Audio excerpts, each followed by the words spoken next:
Hello, welcome to Mowgli TV. Today we're going to talk about audio fluid for Resolume, which is a generative source available from Gumroad, link in the description, which is extremely versatile and great for creating all kinds of animations and backgrounds. So here it is, audio fluid, as it comes when you first load it into Resolume. It will appear under the Sources tab under Wire Sources. And it comes with 7 handy presets. You can create your own, as many as you want, once you start tweaking the settings and finding other things that you might like to recall at a later stage. So if you go to the little P over here, you'll see that we've got Amoeba, Association, Brownian, Clouds, Ink, Isobar, and Lava Lamp, which is the one that loads when you first launch the source. As you can see, it's created entirely in grayscale. This is so that it's really easy to color it to your liking using the colorize or other effects, as we'll see in a minute. It comes with pre-built sound reactions. So if you look at the settings over here, you've got the FFT, which has got a little drop down to select whether you want to be local, composition, or external. I've got it on composition at the moment because I've got audio clip over here which I'm going to trigger,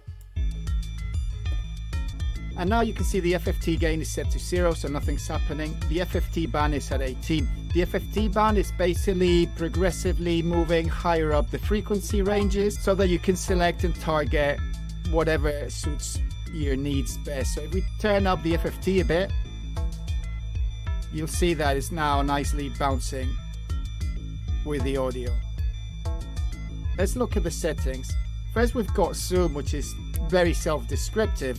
So it zooms in and out of the overall composition. Allows you to bring things into extreme close-up or have a lot more particles. Then the drop size is very self-explanatory, is the size of the drops. So you can go from quite small, and then if you zoom out again, you'll see how it makes them even smaller as you're zooming out.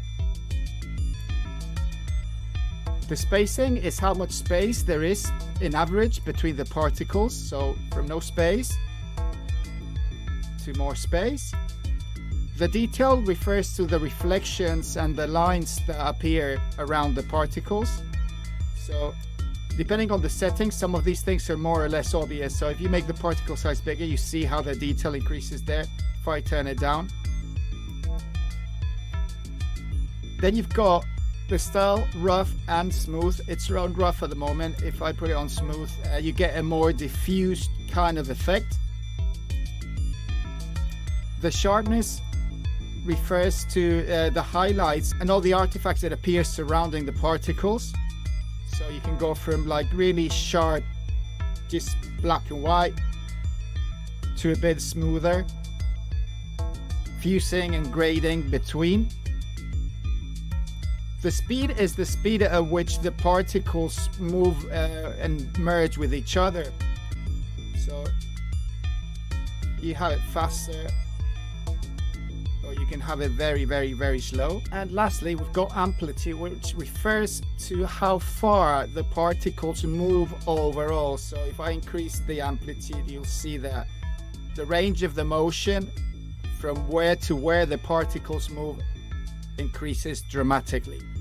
So between the amplitude and the speed, we control the overall motion. So if I bring the speed up and the amplitude up, you'll see that you can create some pretty hectic effects. So that's pretty much it as it regards to the settings. There's not many of them, but between them you can really dig down and create a lot of varied effects. So I'm just going to do a quick demonstration of how easy it is to color this. Got this colorize effect, we're just going to click on. You can see how easy it is to affect the colorways. I've got a palette applied to it, but very easily if I just go through many of the palettes I've got, you can see that it reacts to the colorization in a very good way. I suggest that you create your own palettes because they can really enhance a lot of clips, and they're really useful to add a complete different vibe to grayscale sources.